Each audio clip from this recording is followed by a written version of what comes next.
So you're on a world tour, Paris, London. Tell me about Munich. Don't forget Munich. Okay. Tell me about the international response to the film. I think the international response to the film has been great. It's been, people are very excited, and I think there's something very, like, there's a big common denominator with this movie. Like, everybody turns into a 7-year-old. You know, everybody loves it. How about the fact that you get to do some real action? Talk to me about that. I was really thrilled that I got to do some action and, you know, kind of embody that power and do stunt work. And I had never really done that before, and I really, really enjoyed it. Yeah, I think that once is with ladies, is it a 6-pack or is it less than a 6-pack? Not sure. Because you have you definitely have a pack in the scene. You know the scene I'm talking I'm about. packing something. So how much workout, how much training went into it for you? I definitely trained. I'm a pretty fit person anyway, since I started working out with Tracy Anderson, who, you know, runs a really tight ship. So but obviously, as a woman who's had kids, when you read in the costume fitting, when they say, oh, you're wearing a bra and trousers for half the movie, you're like, okay, so I'll be putting down the baguette and french fries for a while, I guess. So how, in your mind, has the relationship between your character and Tony evolved over the series? In Iron Man 1, Pepper's very much a supplicant. You know, she's following him around, cleaning up his messes, you know, getting his one-night stands out of the house and all of that. And by the time Iron Man 3 starts, their relationship has evolved to the point where they're living together.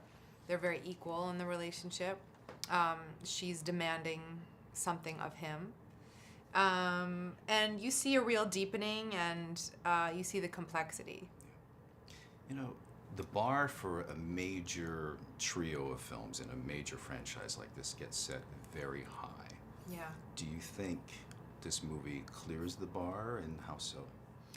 I think, you know, we set a high bar in Iron Man 1 with what these kind of movies could be. With really good actors and, you know, good interpersonal interaction, and I think Jon Favreau kind of set a bar, and I think this movie is really a great movie. I was really surprised. You know, I was really surprised that, because obviously everybody knows the way that Marvel do action pieces and all of that, the stunts is all great, and the CGI and the bells and whistles done. Like, we know that's amazing, but the bones of the movie, it's a really good movie. And again, like, the emotional life in the movie is real and deep, and it's romantic, and I was really amazed by it when I saw it, I have to say. How about the directorial change? I mean, from watching the film, it seems like it came off more than flawlessly. Yes. How about from your perspective? I mean, to be honest, I had a hard time with Jon Favreau not directing it at first. It was very difficult for me. I love Jon, and Jon cast this movie. Jon cast half the Avengers, and he's a really integral part. And of course, he's still an executive producer, and he was in the movie, and he was involved. But for me as an actress, it was very strange for him not to be at the helm. And it really took a concerted effort for me to open my mind and say, no, he's not doing it. We've got a new guy. And, you know, I thought Shane ended up being fantastic. He was razor sharp. He's an incredibly intelligent guy, very funny, and brought like a real visual style and brought a lot of emotion.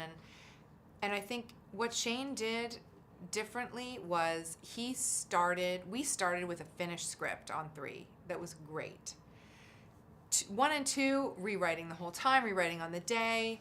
And, you know, we started from a really solid place. And I think he did an amazing job. Some amazing new cast members here. I mean, one thing about this movie is we can't talk about it too much because there's so much we don't want to give away. True. But talk to me a little bit about Ben and Guy, Rebecca. It was really nice to have actors of that caliber join.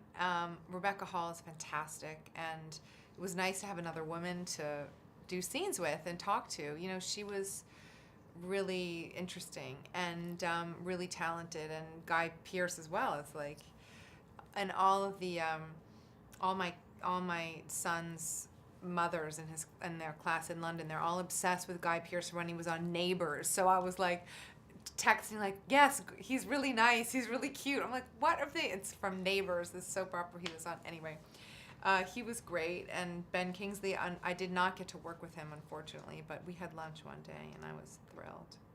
I thought that was an incredible performance on his part. Yes, he was brilliant. One last question. I mean, is it closing? Isn't it closing? But you've worked with Robert through the whole thing. Yes.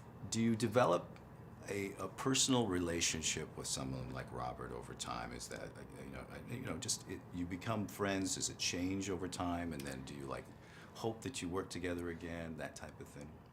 I think we have a really good working relationship, and I know we'll work together again. I don't know if it'll be in the pepperoni, as the internet calls it, twosome, but we have a great time, and I'm sure we'll be together again somewhere. And I know it's tough from an actor's point of view to have expectations for a film, but do you have expectations at all for how you hope the audience will receive or perceive Iron Man 3? I know the audience will love it because I'm a really tough customer and I loved it. And for me, it's wonderful to participate in something where, for me, the exciting part is I think the female audience will be really happy to be dragged along to this movie because of what happens with Pepper. And I think females will feel like, wow, that was great. I love that, because you see her transformation. I think it's very cathartic. It's like a twist on a Cinderella story in a way, going from an assistant to a superhero, and it's great. So I'm very proud of my work in it, and I think people will love it.